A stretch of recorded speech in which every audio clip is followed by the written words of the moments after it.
saying congratulations on this album. I've had a chance to take a listen to it over the last few days, and it's an absolutely fantastic album, so congratulations. Ah, thanks, man. Really appreciate it. So, Cheers. there was a.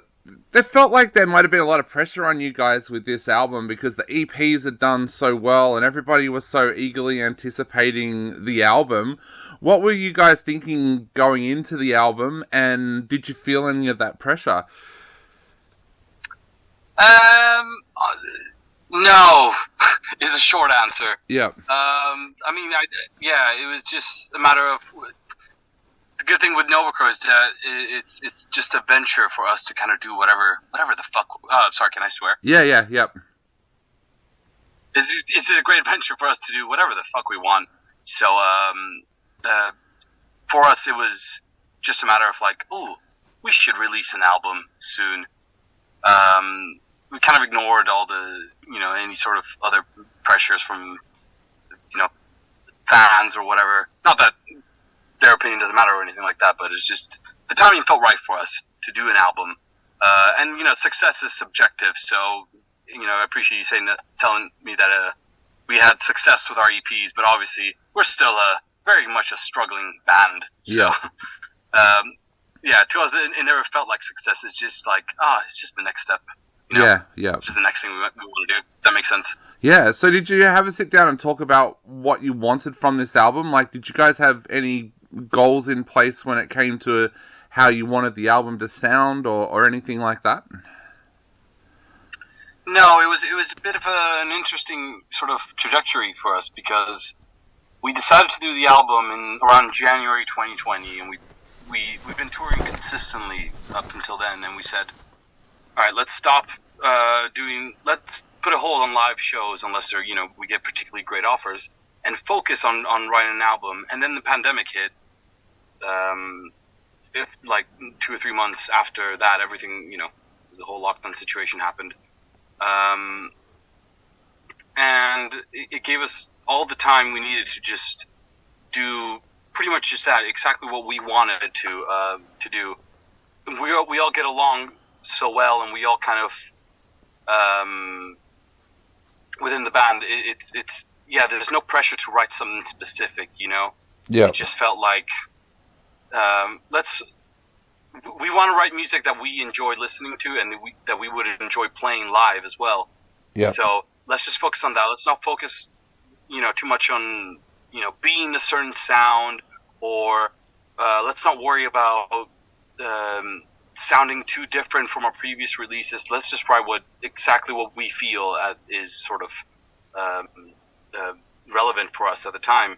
And that's a bit hard for people because, being vulnerable to other bandmates and to people that you're going to play with, it can be a bit of a tricky situation.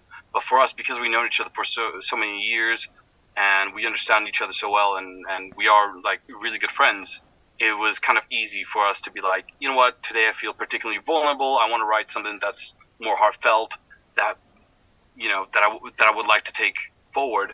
And then the next minute, just go like, you know what, I'm in a goofy mood. Let's write a fucking 70s porn parody song or whatever. Yeah. So in that sense, there wasn't a specific direction. It was just a matter of whatever felt good for us. It was in a time where the world was going to shit, arguably still is, but so we needed an escape. We needed a platform in which we could just revel in our own stupidity. Yeah. It sounds like the lockdowns almost helped you guys in a way because it meant that you weren't touring and it gave you that opportunity to have extended periods of being able to do some songwriting. Is that how you saw it as well? Partially,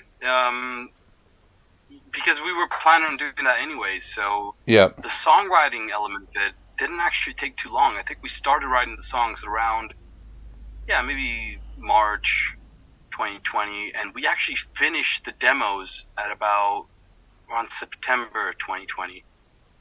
So the rest of the that year that followed was just us trying to get together to record the album, which was a struggle because of all the various lockdowns that was imposed on us. So I think we made the most of the lockdown, but ultimately we wanted to get the album out. We wanted to get the songs written. So I think we still would have managed to find a way to do it. Yep. So you also brought in Stuart Barker to work on the album as well. Tell us a little bit about that decision and why you felt Stuart was the perfect guy to work on the album. Yeah, it was. We had at that point we found ourselves without a drummer, and I had a couple of people in mind. And at one point, I actually toyed with the idea, because I was producing the whole album and I was just obsessing about this whole recording process. And I toyed with the idea of having 2 separate drummers in the album, but logistically, it just wasn't going to happen. So I had to pick one.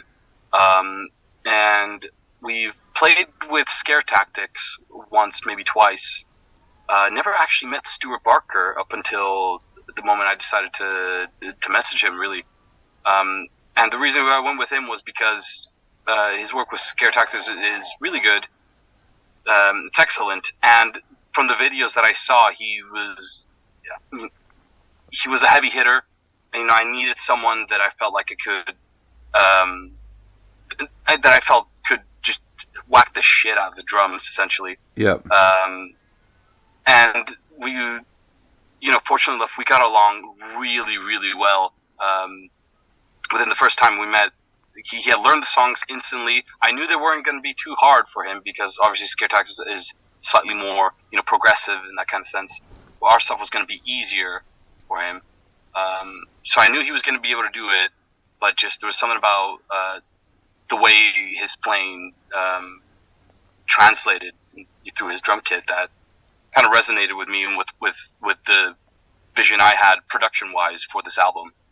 Definitely. And unfortunately, again, he's a fantastic guy, and we get along with him really well. So, we hope to have him playing with us for as long as possible. Definitely. And you brought in some other people to help with the album as well, guest vocalists. Mm-hmm. Did you have a bit of a wish list when you went into the album of people you wanted to work with, or did it just come through when you wrote some of the songs of, hey, we need something a little bit different with this track? Yeah, it was mostly the latter. It was definitely like a release that I didn't want to compromise in at all. So as soon as the idea came, at one point I was like, we had cello in one of the songs, and I said, I don't want to use virtual cellos. I want to get an actual cello player here. So I got in my friend who did it. We were gonna get not a full brass section. We were gonna get a friend of mine to do trumpets for all the songs that needed it, but unfortunately we couldn't do it. But it was just a matter of that. Like, why settle for virtual instruments when I know enough people that can actually pull these things off. The only one that was a bit sort of trepidatious was getting Joe Mariangi to do Hush, because initially I did it, and we were just like, you know what, my vocals don't quite fit what we're looking for. And then we thought, well, who could do it? Who's a good enough fit for it? And then we immediately thought of Joe Mariangi. But yeah, it was just a matter of, like, we could have gotten away with doing things virtually, but we wanted, why pull any stops when you can just go all in and get a bunch of people in, Definitely, yeah. And you talked about the songwriting before as well, and you said about you just went with the mood. But some of these tracks sound like they're real emotional releases. Did the band get the opportunity to let a lot out of personal feelings with some of these tracks? Because they feel really heartfelt and personal. I think so. We don't necessarily discuss the nitty-gritty of sentiments behind these songs. We just kind of trust each other when we introduce these songs to each other. One example was Hollow Armor. Kitty wrote that. I don't know how long she's had that demo down for, but all she did was she sent the demo and she said, I really like this one, and I would love for this one to be involved in the album. And as soon as I heard it, I kind of immediately recognized that it meant something to her. Yeah. And so, again, because we know each other so well and we knew each other for such a long time, we were able to treat each other's work with that kind of respect. So I was like, okay, well, I can tell this is something heartfelt.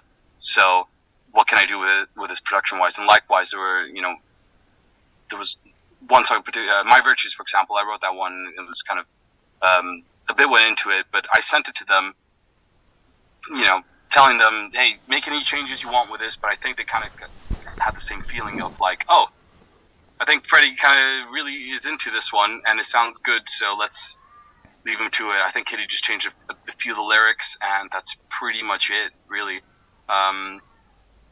It's kind of hard to describe it. It is a very symbiotic process with us. Yeah. There's not a lot of, I want to say there's not a lot of thought behind it, because there is, but